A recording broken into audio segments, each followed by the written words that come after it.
ನರನಾರಾಯಣ ಆಗಿದ್ದವರು ಮುಂದೆ ನಂತರದಲ್ಲಿ ಹುಡ್ತಾರೆ. ಕೃಷ್ಣ ಅರ್ಜುನರ ಸೊ ವಿಷ್ಣುವೇ ಯಜ್ಞನ ರೂಪದಲ್ಲಿ ಇಂದ್ರನಾಗಿ ಇಂದ್ರನಾಗಿ ಮ್ಯಾನೇಜ್ ಮಾಡಿದ್ದಂತೆ ಒಂದು ಮನ್ವಂತರನ್ನ. ಅಂದ್ರೆ ವಿಷ್ಣು ವ್ಯಾಸನಾಗಿ ವ್ಯಾಸನಾಗಿ ಹುಟ್ಟೋದು. ಬರುವಂತದ್ದು. ಈ ಸಮುದ್ರ ಮಂಥನದಲ್ಲಿ ನಾನು ಹೇಳಿದ್ನಲ್ಲ ಇನ್ನೂ 2 ಅವತಾರ ಬರುತ್ತೆ ಅಂತ. ಅದು ಅದ್ಯಾವ್ದು ಅಂದ್ರೆ ಒಂದು ಧನ್ವಂತರಿ, ಒಂದು ಇನ್ನೊಂದು ಮೋಹಿನಿ ಅವತಾರ.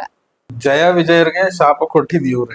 ಅಲ್ಲಿ ಯಾವಾಗ ಕೃಷ್ಣ ಹೇಳ್ತಾನೆ ನನ್ನದು 4 ರೂಪ ಇದೆ, ಒಂದು ಮಹಾವಿಷ್ಣು, ಇನ್ನೊಂದು ವೈಕುಂಠದಲ್ಲಿರೋ ವಿಷ್ಣು, ಇನ್ನೊಂದು ನಾರಾಯಣ ರೂಪದಲ್ಲಿ ನಾನು ಬದ್ರಿಕಾಶ್ರಮದಲ್ಲಿ ಈಗ್ಲೂ ನಾನು ತಪಸ್ ಮಾಡ್ತಾ ಇದ್ದೀನಿ, ಇನ್ನೊಂದು ಈಗ ಕೃಷ್ಣನಾಗಿ ಇಲ್ಲಿದ್ದೀನಿ ಹೇಳ್ಬೋದು. ಸೊ ಅದೇ ದಶಾವತಾರದಲ್ಲಿ ಮಿಸ್ ಆಗಿದಾವೆ ಇವು. ನಂತರದ ಅವತಾರ ನಾರದರ ಅವತಾರ.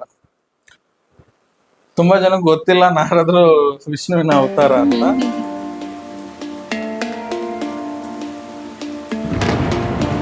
ನಮಸ್ಕಾರ, ದೃಶ್ಯ ಜೊತೆ ಮಾತುಕತೆ ಕನ್ನಡ ಪಾಡ್ಕಾಸ್ಟ್ ಚಾನೆಲ್ಗೆ ಸ್ವಾಗತ.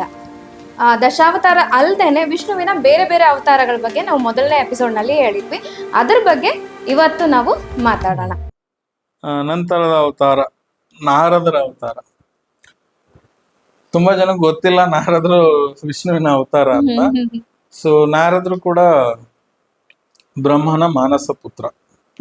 ಬ್ರಹ್ಮನ ಸೃಷ್ಟಿಯಿಂದ ಸೃಷ್ಟಿಯಿಂದ ಹುಟ್ಟಿದ್ದು. ನಾರದ್ರನ್ನ ಅವ್ರ ನಾರದ್ರ ಬಗ್ಗೆ ಅಷ್ಟಾಗಿ ಅವ್ರು ಯಾಕಂತಂದ್ರೆ ಅವ್ರ ಪ್ರತಿ ಕಥೆಯಲ್ಲೂ ಬರ್ತಾರೆ. ಹೌದು.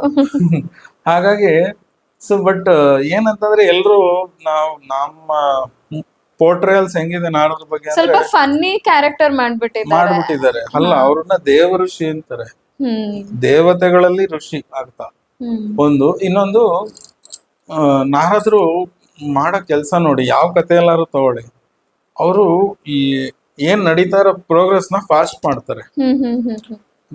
ಈ ವಿಷ್ಣು ಏನ್ ಕೆಲ್ಸ ಮಾಡ್ಬೇಕು ಅದಕ್ಕೆ ನಾರದ್ರು ಮಾಡೋ ಕೆಲ್ಸ ಹೆಲ್ಪ್ಫುಲ್ ಆಗಿರತ್ತೆ ಪ್ರತಿ ಸರಿನು ತುಂಬಾ ಕಡೆ.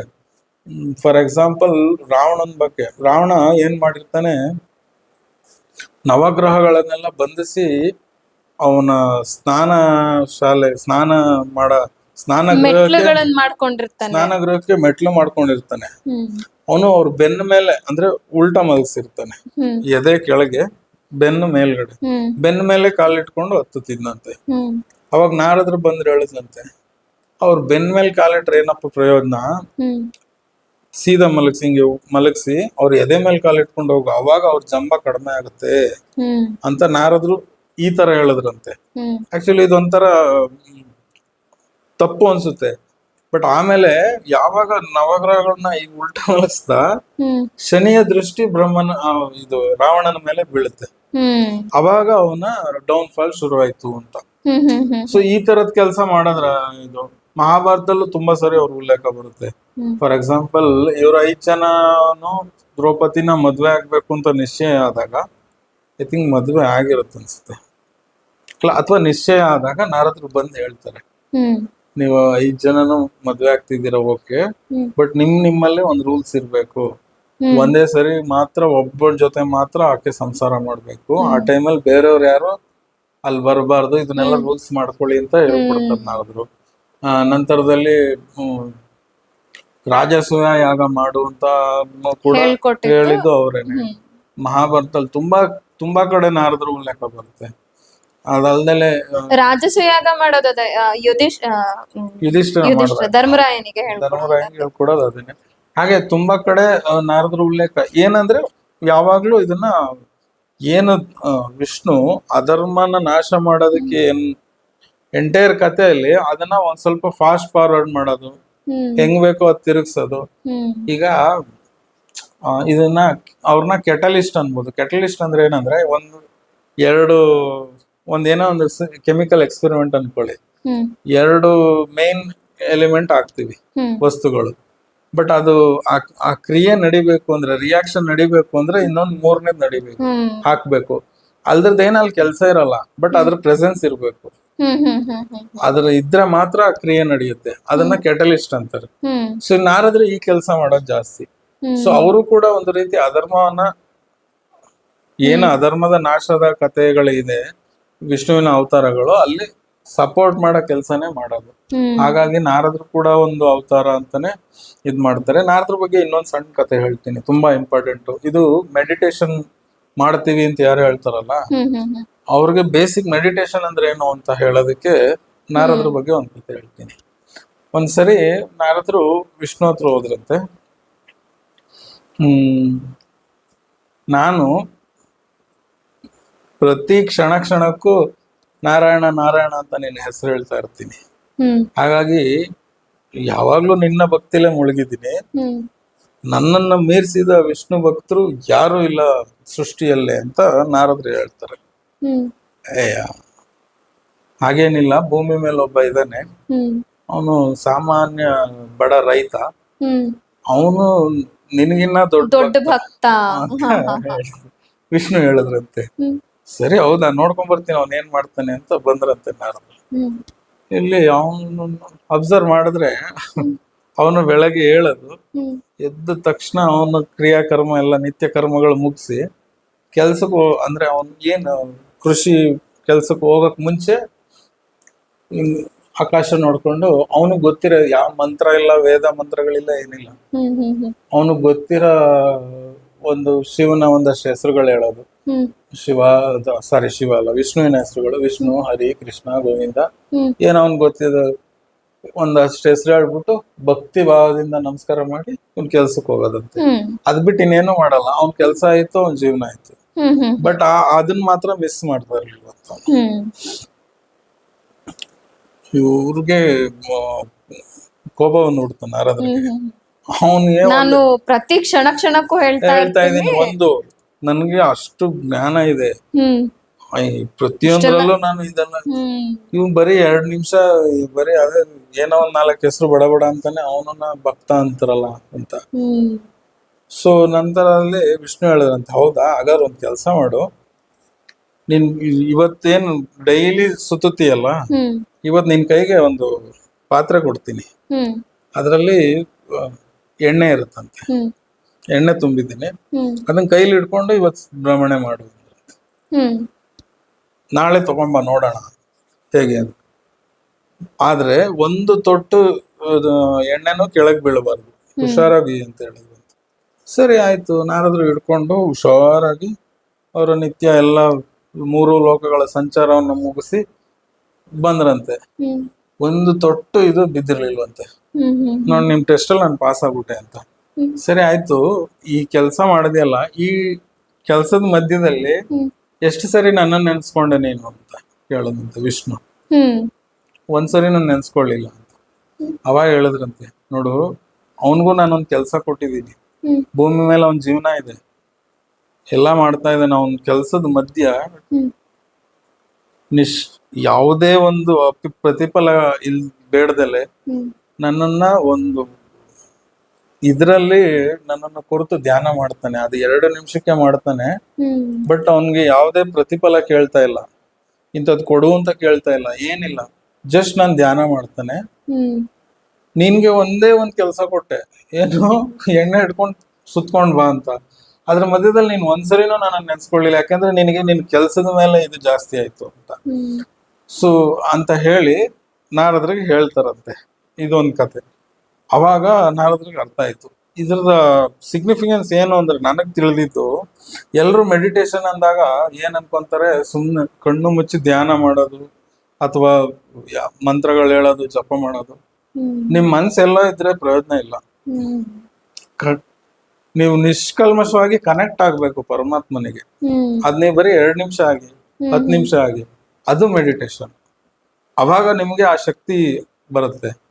ಸೊ ಈ ಕಥೆಯಿಂದ ಇದು ಹೇಳ್ತಾರೆ. ನಾರದ್ರ ಒಂದು ಸ್ಪೆಷಲ್ ಕತೆ ಇದು.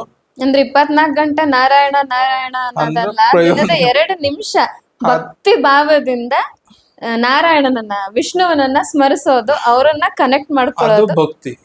ಅದಲ್ದಲೆ ಪ್ರತಿಫಲ ಇರಬಾರ್ದು. ಏನಾರು ಆಗ್ಬೇಕು ಅಂತ ನೀವ್ ಮಾಡೋದು ಅದು ಓಕೆ, ಅದು ನಿಮ್ ಸಿಗುತ್ತೆ.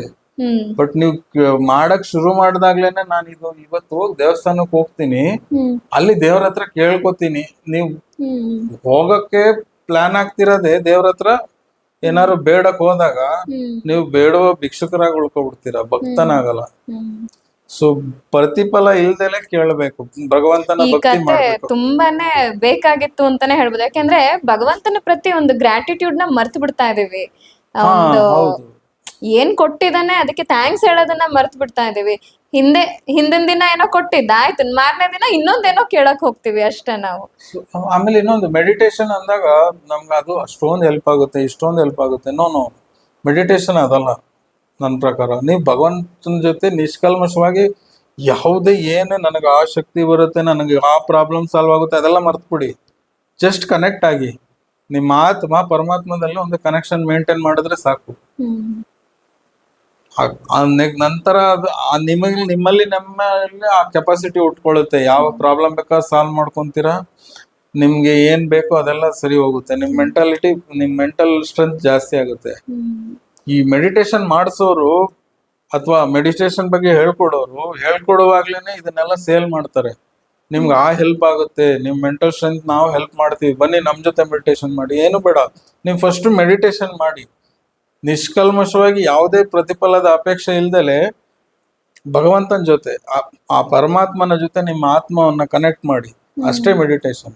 ಮತ್ತೆ ಇನ್ನೊಂದು ನಾವಿಲ್ಲಿ ತಿಳ್ಕೊಳ್ಳೋದು ಏನು ಅಂತಂದ್ರೆ, ಭಗವಂತ ನಮ್ಗೆ ಅಂತ ಒಂದ್ ಕೆಲ್ಸ ಕೊಟ್ಟಿದ್ದಾನೆ, ಅದನ್ನ ನಾವು ನಿಷ್ಠೆಯಿಂದ ಮಾಡ್ಬೇಕು. ಒಂದು ನಿಮಿಷ ಭಗವಂತನ ನೆನ್ಸ್ಕೊಂಡು ನಮ್ಮ ಕಾಯಕ ಏನಿದೆ ಅದನ್ನ ನಾವು ಮಾಡ್ಬೇಕು ಅನ್ನೋದು. ಹೌದು. ಸೊ ಇದು ನಾರದರ ಒಂದು ಪಾಪ್ಯುಲರ್ ಸ್ಟೋರಿ ಮೆಡಿಟೇಷನ್ ಬಗ್ಗೆ.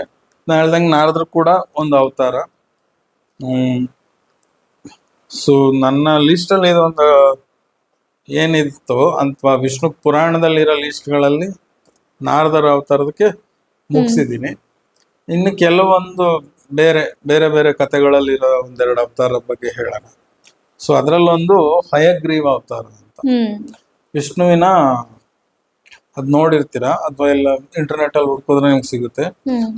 ಮಹಾವಿಷ್ಣು ತಲೆ ಒಂದು ಕುದುರೆಯ ರೂಪದಲ್ಲಿರುವ ಒಂದು ಅವತಾರ. ಸೊ ಇದು ದೇವಿ ಭಾಗವತದಲ್ಲಿ ಇದರ ಉಲ್ಲೇಖ ಇದೆ. ಏನಂದ್ರೆ ಸೃಷ್ಟಿ ಆರಂಭದಲ್ಲಿ, ಇನ್ನು ಸೃಷ್ಟಿ ಅವಾಗಿನ್ನೂ ಶುರು ಆಗಿದೆ, ಭೂಮಿ ಎಲ್ಲ ರೆಡಿ ಆಗಿದೆ. ಆ ಟೈಮಲ್ಲಿ ವಿಷ್ಣುವಿನ ಕಿವಿಯ ಮಲಗಿದ್ರಂತೆ ವಿಷ್ಣು. ಅವ್ರ ಎರಡು ಕಿವಿಗಳಿಂದ ಇಬ್ರು ಹುಟ್ಟುದ್ರಂತೆ ರಾಕ್ಷಸರು. ಒಬ್ಬನ ಹೆಸರು ಮಧು, ಇನ್ನೊಬ್ಬನ ಹೆಸರು ಕೈಟಭ ಅಂತ. ಮಧು ಕೈಟಭರು ಅಂತ. ಅವ್ರು ಹುಟ್ಟು ಎಲ್ಲರಿಗೂ ತೊಂದರೆ ಕೊಡೋದು ಇದು ಶುರು ಮಾಡಿದ್ರಂತೆ. ವಿಷ್ಣು ಗಾಢವಾದ ನಿದ್ರೆಯಲ್ಲಿದ್ದಾರೆ. ಅವಾಗ ಅವ್ರನ್ನ ಎಬ್ಬರಿಸ್ಬೇಕು. ಅವಾಗ ಬ್ರಹ್ಮ, ಯಾಕೆಂದ್ರೆ ಈ ತರ ರಾಕ್ಷಸನೆಲ್ಲ ವಿಷ್ಣುನೇ ನೋಡ್ಕೋಬೇಕು, ಅವ್ರನ್ನ ವಿಷ್ಣುನೇ ಮ್ಯಾನೇಜ್ ಮಾಡ್ಬೇಕು, ಸಂಹಾರ ಮಾಡ್ಬೇಕು ಅಂತ ಬ್ರಹ್ಮ ಎಷ್ಟು ಟ್ರೈ ಮಾಡಿದ್ರು ವಿಷ್ಣು ಎದ್ದೇಳ್ತಾ ಇಲ್ಲ. ಅವಾಗ ಅವರು ದೇವಿಯನ್ನ ಪ್ರಾರ್ಥನೆ ಮಾಡಿದ್ರು, ಆದಿಶಕ್ತಿಯನ್ನ ಪ್ರಾರ್ಥನೆ ಮಾಡಿ, ಆದಿಶಕ್ತಿ ವಿಷ್ಣುವಿನ ಒಳಗಿಂದ ಒಬ್ಬ ನಿದ್ರಾ ದೇವಿಯಾಗಿ ವಿಷ್ಣುವಿನಲ್ಲಿ ಇದ್ದಿದ್ದು ಆದಿಶಕ್ತಿ ಈಚೆ ಬಂದ್ಲಂತೆ. ಅವಾಗ ವಿಷ್ಣುವಿಗೆ ಎಚ್ಚರ ಆಯ್ತಂತೆ. ಇದ್ರದ್ದು ಸಿಗ್ನಿಫಿಕೆನ್ಸ್ ಆಮೇಲೆ ಹೇಳ್ತೀನಿ, ಮುಂದೆ ಒಮ್ಮೆ ಹೇಳ್ತೀನಿ ಏನು ಇದ್ರ ಅರ್ಥ ಅಂತ.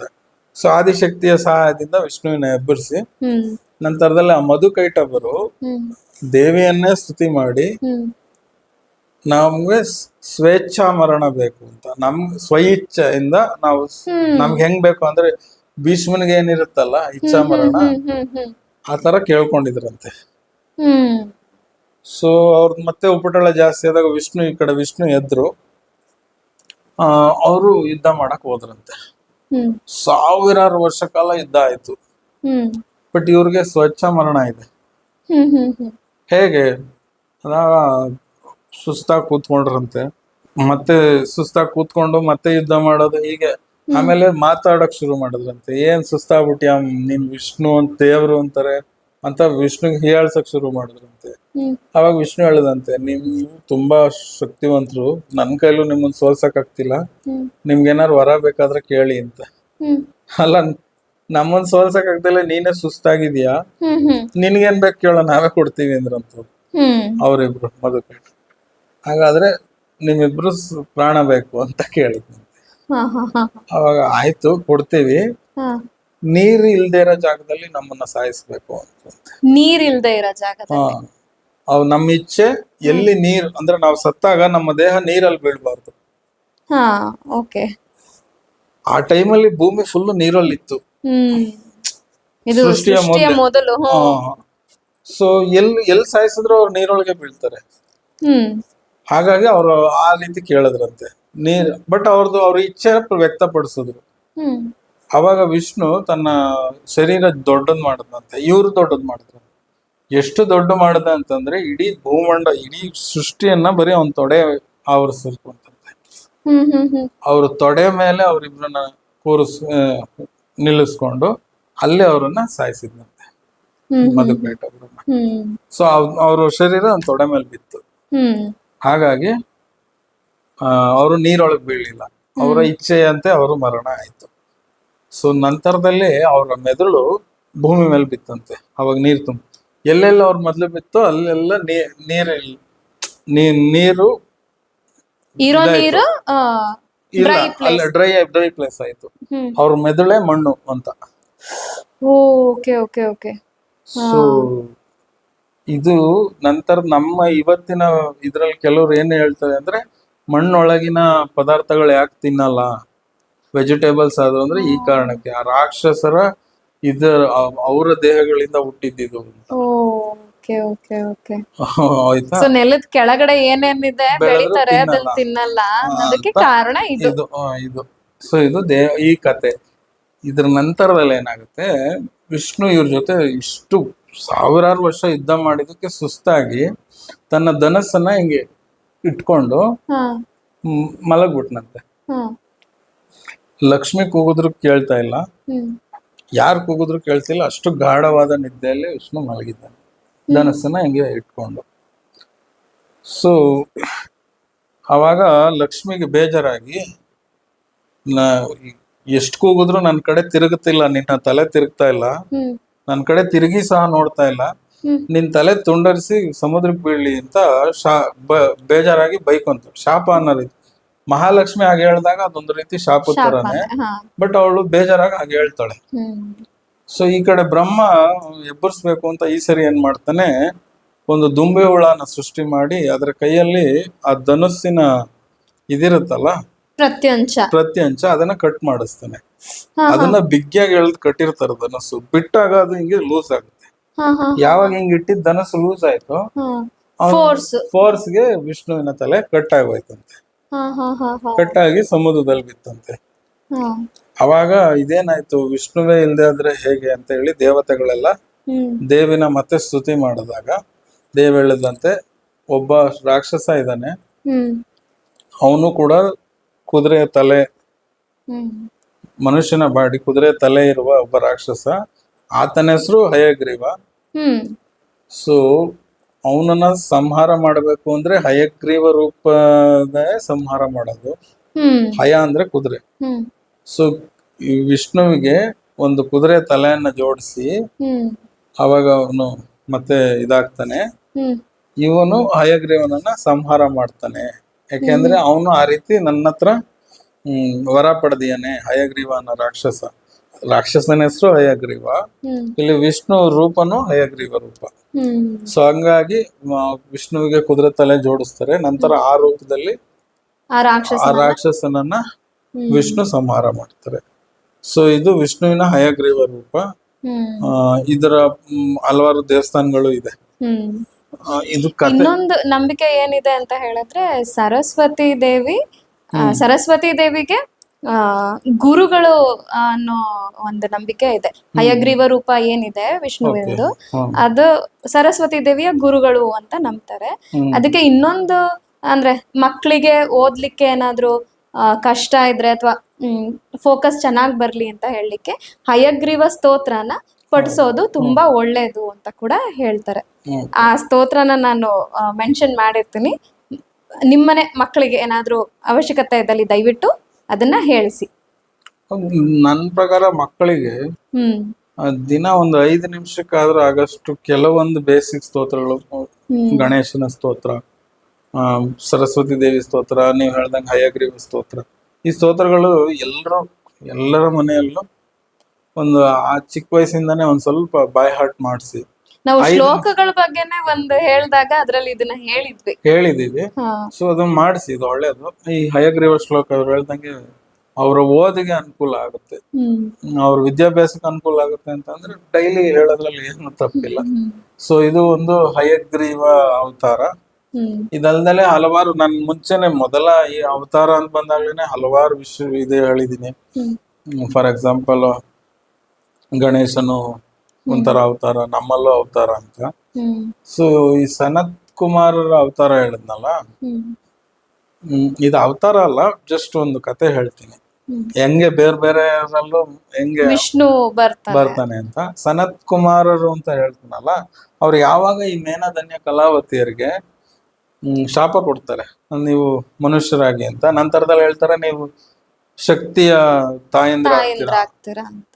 ಸೊ ಆ ಟೈಮಲ್ಲಿ ಸನತ್ ಕುಮಾರ ಇರ್ತಾರಲ್ಲ, ಅವ್ರ 4 ಜನ ಕೊನೆಯವರು ಸನತ್ ಕುಮಾರ, ಅವ್ರಿಗೆ ಅನ್ಸ್ತಂತೆ ಮುಂದೆ ಒಂದ್ಸರಿ ದೇವತೆಗಳು ಮತ್ತೆ ರಾಕ್ಷಸರು ಯುದ್ಧ ದೈತ್ಯ ದಾನವರು ಇದ್ರೆ ಈಗ ಯುದ್ಧ ಆಗತ್ತೆ, ಆ ಟೈಮಲ್ಲಿ ನಾನು ಅವ್ರಿಗೆ ಹೆಲ್ಪ್ ಮಾಡ್ಬೇಕು ಅಂತ ಅವ್ರಿಗೆ ಇಂಟ್ಯೂಷನ್ ಆಗುತ್ತೆ. ಅವಾಗ ಅವ್ರು ಅನ್ಕೊಂತಾರೆ, ನಾನು ಮುಂದೆ ಅವಾಗ ಅಲ್ಲಿ ಒಂದು ಅವತಾರ ಅಥವಾ ಜನ್ಮ ತಾಳಿ ನಾನು ಯುದ್ಧದಲ್ಲಿ ಭಾಗಿಯಾಗಬೇಕು ದೇವತೆಗಳ ಪರವಾಗಿ ಅಂತ ಅನ್ಕೊಂಡು ಅವರು ಪಾರ್ವತಿ ದೇವಿಯಲ್ಲಿ ಕಾರ್ತಿಕೇಯನಾಗಿ ಹುಟ್ಟುತ್ತಾರೆ ಸನತ್ ಕುಮಾರ ವಿಷ್ಣುವಿನ ಅವತಾರ. ನಂತರ ಸನತ್ ಕುಮಾರ ಆ ಮಹಾಜ್ಞಾನಿ ಆಗಿದ್ರಿಂದ ಅವರೇ ಕಾರ್ತಿಕೇಯನಾಗಿ ಹುಟ್ಟಿದ್ರು ಅಂತಾನು ಕೂಡ ಒಂದ್ ಕಡೆ ಉಲ್ಲೇಖ ಇದೆ. ಸೊ ಮಹಾಜ್ಞಾನಿ ಅಂದ್ರೆ ತ್ರಿಕಾಲ ಜ್ಞಾನಿ, ಮುಂದೆ ಏನ್ ನಡಿಬಹುದು ಅನ್ನೋದು ಅವ್ರಿಗೆ ಗೊತ್ತಿರುತ್ತೆ. ಬ್ರಹ್ಮಜ್ಞಾನಿ ಅವ್ರಿಗೆಲ್ಲ ಗೊತ್ತಿದೆ. ಸೊ ಹಾಗಾಗಿ ಇದು ಗೊತ್ತೇ ಇರುತ್ತೆ ಅವರಿಗೆ. ಸೊ ಸನತ್ ಕುಮಾರನ ಅವತಾರ ಅಂದ್ರೆ ನೆಕ್ಸ್ಟ್ ಇದು ಕಾರ್ತಿಕೇಯನಾಗಿರೋದ್ರಿಂದ, ಸನತ್ ಕುಮಾರ ವಿಷ್ಣುವಿನ ಅವತಾರ ಆಗಿರೋದ್ರಿಂದ ಕಾರ್ತಿಕೇಯನ್ ಒಂದು ರೀತಿ ವಿಷ್ಣುವಿನ ಅಂಶ ಅಂತ ಅನ್ಕೊಬಹುದು. ಸೊ ಇದೊಂದಿದೆ. ನಾ ಇನ್ನೊಂದು ವಿಷಯ ಹೇಳ್ಬೇಕು, ನಾನು ಇಷ್ಟೆಲ್ಲ ಹೇಳ್ಬೇಕಾದ್ರೆ ತುಂಬಾ ಸರಿ ಇಂಟ್ಯೂಷನ್ ಅಂತ ಹೇಳಿದೆ. ನಾರದ್ರು ಒಂದು ರೀತಿ ಈಗಿನ ನಮ್ಮ ಕಲಿಯುಗದಲ್ಲಿ ಇಂಟ್ಯೂಷನ್ ಅಂತ ಅಂತಾರೆ. ಹೇಗೆ ಅಂದ್ರೆ ಎಲ್ಲಿ ಏನ್ ಅಗತ್ಯ ಇರುತ್ತೋ ಆ ಟೈಮಲ್ಲಿ ನಾರದ್ರು ಬಂದ್ಬಿಟ್ಟು ನೀನ್ ಹಿಂಗ್ ಮಾಡು ಅಂತ ಹೇಳ್ತಾರೆ. ನಮ್ಮ ಪುರಾಣ ಕಥೆಯಲ್ಲಿ ನಮಗೆ ಏನೋ ಒಂದ್ ಅನ್ಸುತ್ತೆ, ಆ ಟೈಮಲ್ಲಿ ಅದಿಲ್ಲ, ಬಟ್ ಏನೋ ಒಂದ್ ಮನ್ಸಿಗೆ ಅನ್ಸುತ್ತಲ್ಲ, ಅದೇ ನಾರದ. ಈ ಕಲಿಯುಗದಲ್ಲಿ ಇದು ನಾರದ ಪ್ರೇರಣೆಯಿಂದ ಆಗ್ತಾ ಇರೋದು. ನಾರದರು ಅದೃಶ್ಯವಾಗಿ ಹೇಳ್ತಿದ್ದಾರೆ, ನಿಮ್ಮ ಇಂಟ್ಯೂಷನ್ ಅನ್ನೋದನ್ನ ನಾರದರೇ ನಮ್ಮ ಇಂಟ್ಯೂಷನ್ ಅಂತ. ಸೊ ಹಾಗಾಗಿ ನಾರದ್ರಿಗೆ ಅಷ್ಟು ಇದಿದೆ. ನಾನು ನಾರದ್ರ ಬಗ್ಗೆ ಹೇಳ್ಬೇಕಿತ್ತು, ಬಟ್ ಇಂಟ್ಯೂಷನ್ ಅಂತ ತುಂಬಾ ಹೇಳದ್ನಲ್ಲ, ಆ ಕಾರಣಕ್ಕೆ ಇದ್ ಜ್ಞಾಪಕ ಬಂತು. ಸೊ ಇಷ್ಟೆಲ್ಲ ಇದೆ. ಈಗ ಅಂದ್ರೆ ಉಲ್ಲೇಖ ಇರುವ ಕಥೆಗಳು ಗೊತ್ತಿರೋ ಅವತಾರಗಳು ಇಷ್ಟು ಹತ್ತತ್ರ ಒಂದು 24 ಅವತಾರ ಮಾತಾಡಿದೀವಿ. ಇಷ್ಟು ಅವತಾರಗಳು ಈಗ ಮುಗಿಯಿತು. ವಿಷ್ಣುವಿನ ಅವತಾರಗಳು, ದಶಾವತಾರಗಳ ಜೊತೆಗೆ ಇನ್ನ ಇಷ್ಟು ಅವತಾರಗಳಲ್ಲಿ, ಹಾಗೆ ನಾವು ಫಸ್ಟಿಗೆ ಡಿಸ್ಕಸ್ ಮಾಡಿದ ಹಾಗೆ ಎಲ್ಲೆಲ್ಲಿ ಯಾವ್ಯಾವ ರೀತಿ ಅವಶ್ಯಕತೆ ಇರುತ್ತೆ ಅಲ್ಲಿ ಆ ರೀತಿ ವಿಷ್ಣು ಅವತಾರವನ್ನ ತಾಳ್ತಾನೆ. ಈಗ ನರನಾರಾಯಣ ಹೇಳಿದ್ರಿ, ಆಮೇಲೆ ವೇದವ್ಯಾಸರದ್ದು ಹೇಳಿದ್ರಿ, ಕಾರ್ತಿಕೇಯಂದು ಅದನ್ನು ಕೂಡ ಹೇಳಿದ್ರಿ. ಸೊ ಎಲ್ಲೆಲ್ಲಿ ಯಾವ ರೀತಿ ಅವಶ್ಯಕತೆ ಇರುತ್ತೆ, ನೀವು ಗಣೇಶನ್ ಬಗ್ಗೆ ಹೇಳಿದಾಗ ಇದನ್ನೇ ಹೇಳಿದ್ರು, ನಮ್ಮಲ್ಲೂ ಕೂಡ ಮ್ಯಾನಿಫೆಸ್ಟ್ ಆಗ್ತಾನೆ. ಸೊ ಅವಶ್ಯಕತೆ ಇದ್ದಾಗ ಆ ರೂಪದಲ್ಲಿ ವಿಷ್ಣು ಎಲ್ಲಿ ಧರ್ಮದ ಸಂರಕ್ಷಣೆಗೆ ಅಥವಾ ಏನೇ ಅವಶ್ಯಕತೆ ಇದ್ರು, ಯಾರು ಏನು ಕೆಲಸ ಮಾಡಿದ್ರು ಅದು ವಿಷ್ಣುವಿನ ಪ್ರೇರಣೆ ಅಥವಾ ವಿಷ್ಣು ನಮ್ಮಲ್ಲಿ ಮ್ಯಾನಿಫೆಸ್ಟ್ ಆಗಿ ಮಾಡಿಸ್ದ ಅಂತಾನೆ ಅನ್ಕೊಬೇಕು. ಸೊ ಹಾಗಾಗಿ ಅವತಾರಗಳು ಅಸಂಖ್ಯವಾಗಿದೆ. ಇದು ನಾನು ಮೊದಲ ಎಪಿಸೋಡ್ ಅಲ್ಲಿ ಹೇಳಿದ್ದೆ. ನಾವು ನಮ್ಮ ಪುರಾಣದಲ್ಲಿ ಉಲ್ಲೇಖ ಇರುವ ಕೆಲವು ನನಗೆ ತಿಳಿದಷ್ಟು ಅಟ್ಲೀಸ್ಟ್ ಒಂದು ಐ ಥಿಂಕ್ 25 ಅಂತೂ ಮಾತಾಡಿದೀವಿ. ಈಗ ದಶಾವತಾರ ಅಲ್ದಲೆ ಈಗ ಒಂದು 14, ಮತ್ತೆ ಈ ಕಾರ್ತಿಕೇಯ ಅನ್ನೋದು ಒಂದು ಹೊಸ ವಿಚಾರ. ನಂತರದಲ್ಲಿ ಬಲರಾಮ ಒಂದು ಅವತಾರ ಅಂತ ಹೇಳಿದ್ವಿ. ಹೀಗೆ ಹಲವಾರು ಅವತಾರಗಳು. ಮತ್ತೆ ಬಲರಾಮನ್ನು ಕೂಡ ವಿಷ್ಣುವಿನ ಅವತಾರ ಅಂತಾನೆ ಕೆಲವ್ರು ನಂಬ್ತಾರೆ. ಇದನ್ನ ಪ್ರೀವಿಯಸ್ ಹೇಳಿದ್ವಿ. ಯಾಕೆಂದ್ರೆ ದಶಾವತಾರದಲ್ಲಿ ಕೆಲವರು ಬುದ್ಧನನ್ನ ನಂಬಲ್ಲ, ಆ ಬದಲು ಬಲರಾಮನನ್ನ ಅವತಾರ ಅಂತ ಕನ್ಸಿಡರ್ ಮಾಡ್ತಾರೆ. ಅದು ಹೇಗೆ ಅಂತ ಹೇಳ್ಬಹುದಾ? ಬಲರಾಮ ಆಕ್ಚುಲಿ ಶೇಷನಾಗ, ಲಕ್ಷ್ಮಣ ಕೂಡ ಶೇಷನಾಗ. ಯಾವಾಗ ವಿಷ್ಣು ವೈಕುಂಠದಿಂದ ರಾಮನಾಗಿ ಮತ್ತೆ ಕೃಷ್ಣನಾಗಿ ಬರ್ತಾರೋ ಅವ್ರ ಜೊತೆಗೆ ಶೇಷನಾಗ ಹ್ಮ್ ಮತ್ತೆ ಅವರ ಶಂಖ ಮತ್ತೆ ಚಕ್ರ, ಹ್ಮ್ ಹ್ಮ್ ಪಾಂಚಜನ್ಯ ಶಂಖ, ಅವರ ಸುದರ್ಶನ, ಇವು 3 ಜನ ಜೊತೆಲಿ ಬರ್ತಾರೆ. ರಾಮನ ಜೊತೆ ಲಕ್ಷ್ಮಣ, ಭರತ, ಶತ್ರುಘ್ನರಾಗಿ ಬರ್ತಾರೆ. ಅದ್ರಲ್ಲಿ ಲಕ್ಷ್ಮಣ ಆದಿಶೇಷ, ಇವರಿಬ್ರು ಸುದರ್ಶನ ಮತ್ತೆ ಪಾಂಚಜನ್ಯ. ಬಟ್ ಇಲ್ಲೇನಂದ್ರೆ ಸುದರ್ಶನ ಪಾಂಚಜನ್ಯ ಇರುತ್ತೆ ಜೊತೆಗೆ ಇರುತ್ತೆ. ಬಟ್ ಶೇಷ ರೂಪದಲ್ಲಿರಲ್ಲ, ಅಥವಾ ಆದಿಶೇಷನ ರೂಪದಲ್ಲಿ ಇರ್ತಲೆ ಬಲರಾಮನಾಗಿ ಬರ್ತಾರೆ. ಸೊ ಬಲರಾಮನು ಕೂಡ ಒಂದು ಅವತಾರ. ಏನಕ್ಕೆ ಅಂದ್ರೆ ನಾವು ವಿಷ್ಣು ಅಂದಾಗ ಬರೀ ವಿಷ್ಣು, ಆದಿಶೇಷ ಸಪರೇಟ್ ಅನ್ಕೊಂಬಾರ್ದು. ಆದಿಶೇಷ ಜೊತೆಗೆ ವಿಷ್ಣು ಇರೋದು ಒನ್ ಎಂಟಿಟಿ. ಯಾಕೆ ಅಂದ್ರೆ ಆದಿಶೇಷನಲ್ಲೂ ವಿಷ್ಣುವಿನ ಶಕ್ತಿ ಇದೆ. ನಿಮ್ಗೆ ಆ ಕತೆ ಮುಂಚೆ ಹೇಳಿದೆ ಅನ್ಕೊಂತೀನಿ. ಸೊ ಈ ಕಶ್ಯಪರಲ್ಲಿ ಒಬ್ಬ, ಈ ಅವ್ರ ಹೆಸರು ಮರ್ತೈತೆ, ಒಂದ್ ಸೆಕೆಂಡ್. ಗರುಡನ ಕತೆ ಹೇಳಿದೆ ನೋಡಿ, ವಿನುತ ಮತ್ತೆ ಕದ್ರು. ಆ ವಿನತಾಗೆ 2 ಇವ್ರು ಹುಟ್ಟುತ್ತಾರೆ. ಯಾರು? ಗರುಡ ಮತ್ತೆ ಅರುಣ ಅಂತ 2 ಪಕ್ಷಿಗಳು, ಗರುಡ ಪಕ್ಷಿಗಳು ಹುಟ್ಟುತ್ತಾರೆ. ಕದ್ರುಗೆ ಹುಟ್ಟೋರೆಲ್ಲ ನಾಗಗಳು. ಆ ನಾಗಗಳು ಸ್ವಲ್ಪ ದುಷ್ಟರು ಹುಟ್ಟದಾಗಿಂದ, ಎಲ್ರು ದುಷ್ಟ್ರೆ. ಅವರಲ್ಲಿ ಒಬ್ಬ ಒಳ್ಳೆಯವನಿರ್ತಾನೆ, ಅವನೇ ಶೇಷ. ತುಂಬಾ ಜನ ಒಳ್ಳೆಯವರು, ವಾಸುಕಿ ಒಳ್ಳೆಯವನು, ಬಟ್ ಮೋಸ್ಟ್ ಆಫ್ ಎಲ್ಲ ದುಷ್ಟ ನಾಗಗಳು, ಬೇರೆಯವ್ರಿಗೆ ತೊಂದರೆ ಕೊಡೋದು. ಇಲ್ಲಿ ದುಷ್ಟರು ಬೇರೆ, ಅಧರ್ಮೀಯರು ಬೇರೆ. ಅರ್ಥ ಆಯ್ತಾ? ನಾನು ದುಷ್ಟರು ಅಂದ ತಕ್ಷಣ ಅವರೆಲ್ಲ ಅಧರ್ಮೀಯರಲ್ಲ, ಬಟ್ ದುಷ್ಟರು ಅವರು. ಇವರು ಸ್ವಲ್ಪ ಸಾಫ್ಟ್. ಸೊ ಹಂಗಾಗಿ ಇವ್ರಿಗೆ, ಈ ಶೇಷನಿಗೆ ಅವ್ರ ಜೊತೆ ಇರಕ್ ಇಷ್ಟ ಇರಲ್ಲ. ಈ ಕತೆ ಹೇಳಿದೀನಿ ನಾನು ಮುಂಚೆ. ಹಾಗಾಗಿ ಇವನು ವಿಷ್ಣುವಿನ ಕುರಿತು ತಪಸ್ಸು ಮಾಡ್ತಾನೆ, ಶೇಷನಾಗ. ಅವಾಗ ವಿಷ್ಣು, ನನ್ಗೆ ಅವ್ರ ಜೊತೆ ಇರಕ್ ಇಷ್ಟ ಇಲ್ಲ ಅಂದಾಗ, ಅವ್ನ್ ಕೆಲಸ ಮಾಡು, ನನ್ನ ಶಕ್ತಿಯನ್ನ ನಿನಗ್ ಕೊಡ್ತೀನಿ ಅಂತ ಹೇಳಿ ವಿಷ್ಣುವಿನ, ಶೇಷನು ಕೂಡ ಒಂಥರ ಶಕ್ತಿ ಆವೇಶ ಆಗುತ್ತೆ. ವಿಷ್ಣು ತನ್ನ ಅಂಶವನ್ನ ಶಕ್ತಿಯನ್ನ ಕೊಡ್ತಾನೆ. ಯಾವ ಶಕ್ತಿ ಅಂದ್ರೆ ಸಂಕರ್ಷಣ ಶಕ್ತಿ. ಸಂಕರ್ಷಣ ಅಂದ್ರೆ ಗುರುತ್ವಾಕರ್ಷಣ ಅಂತ ನಾವೇನ್ ಗ್ರಾವಿಟೇಷನಲ್ ಪವರ್ ಹೇಳ್ತೀವಲ್ಲ, ಆ ಶಕ್ತಿಯನ್ನ ಶೇಷನಿಗೆ ಕೊಡ್ತಾನೆ. ಅವಾಗಿಂದ ಶೇಷ ಭೂಮಿಯನ್ನ ಅವನ ಹೆಡೆ ಮೇಲೆ ಈಗ ಹೊತ್ಕೊಂಡಿದ್ದಾನೆ ಅಂತ ನಂಬಿಕೆ. ಈ ಒಂದು ಸಂಪೂರ್ಣ ಡಿಟೇಲ್ಡ್ ವಿಡಿಯೋ ನಾವು ಮುಂಚೆ ಮಾಡಿದೀವಿ, ಅದನ್ನು ಕೂಡ ಐ ಬಟನ್ ಅಲ್ಲಿ ಹಾಕ್ತೀನಿ, ದಯವಿಟ್ಟು ಚೆಕ್ ಮಾಡಿ. ಸೊ ಹಾಗಾಗಿ ಎಲ್ಲಿ ವಿಷ್ಣು ಅಂತೀವೋ, ಶೇಷನಾಗನ ಇದ್ರ ಮೇಲೆ ಮಲಗಿರೋ ವಿಷ್ಣು, ಇದು ವಿಷ್ಣು ಅಂದ್ರೆ ಒಂದು ಫುಲ್ ಎಂಟಿಟಿ ವಿತ್ ಶೇಷ ಇದ್ರೇನೆ ಅದು ಕೌಂಟ್ ಆಗುತ್ತೆ. ಈಶ್ವರನು ಅಷ್ಟೇ, ಕತ್ತಲ್ಲಿ ವಾಸುಕಿ ಇದ್ದಾಗ್ಲೇನೆ full entity, complete form. So ಹಂಗಾಗಿ ಶೇಷನು ಕೂಡ ಬಲರಾಮ ಹುಟ್ಟಿದ್ರಿಂದ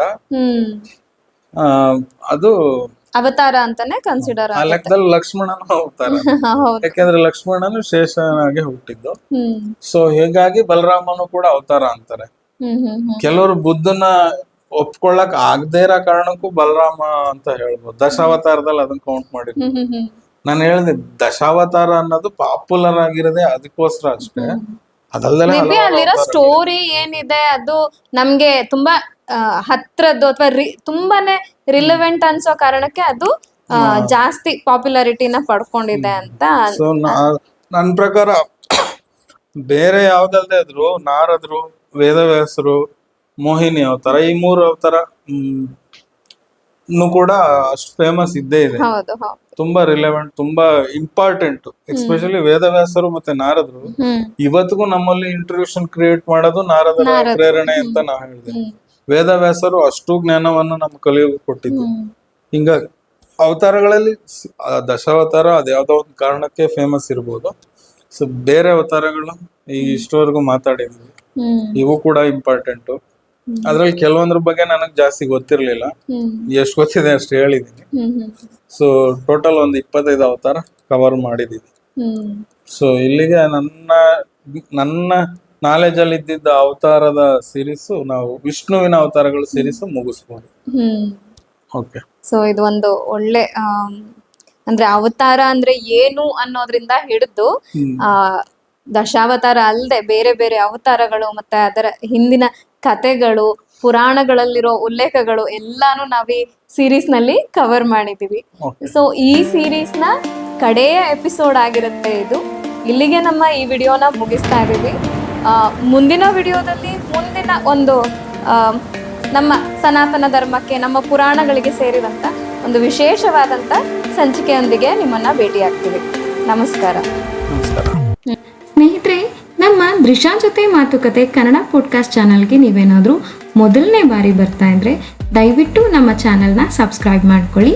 ಹಾಗೆಯೇ ಬೆಲ್ ಐಕಾನನ್ನು ಪ್ರೆಸ್ ಮಾಡಿ ನಮ್ಮ ಎಲ್ಲ ನೋಟಿಫಿಕೇಷನ್ಗಳು ನಿಮಗೆ ಸಿಗುತ್ತೆ. ಹಾಗೆಯೇ ನಮ್ಮ ಬೇರೆ ವಿಡಿಯೋಗಳನ್ನು ಕೂಡ ವೀಕ್ಷಿಸಿ ಮತ್ತು ನಿಮ್ಮ ಫ್ರೆಂಡ್ಸ್ ಆ್ಯಂಡ್ ಫ್ಯಾಮಿಲಿ ಜೊತೆ ಶೇರ್ ಮಾಡ್ಕೊಳ್ಳಿ. ಮತ್ತು ನಮ್ಮ ವಿಡಿಯೋ ನಿಮಗೆ ಇಷ್ಟ ಆಯಿತು ಅಂದರೆ ಲೈಕ್ ಕೊಡೋದನ್ನು ಮರಿಬೇಡಿ. ನಿಮ್ಮಲ್ಲೇನಾದರೂ ಕ್ವಶನ್ಸ್ ಇದ್ದರೆ ಅಥವಾ ಸಜೆಷನ್ಸ್ ಇದ್ದರೆ ದಯವಿಟ್ಟು ಕಮೆಂಟ್ ಬಾಕ್ಸ್ನಲ್ಲಿ ಮೆನ್ಷನ್ ಮಾಡಿ. ಇನ್ನೊಂದು ವಿಶೇಷ ಎಪಿಸೋಡ್ನಲ್ಲಿ ಮತ್ತೆ ಸಿಗೋಣ. ನಮಸ್ಕಾರ.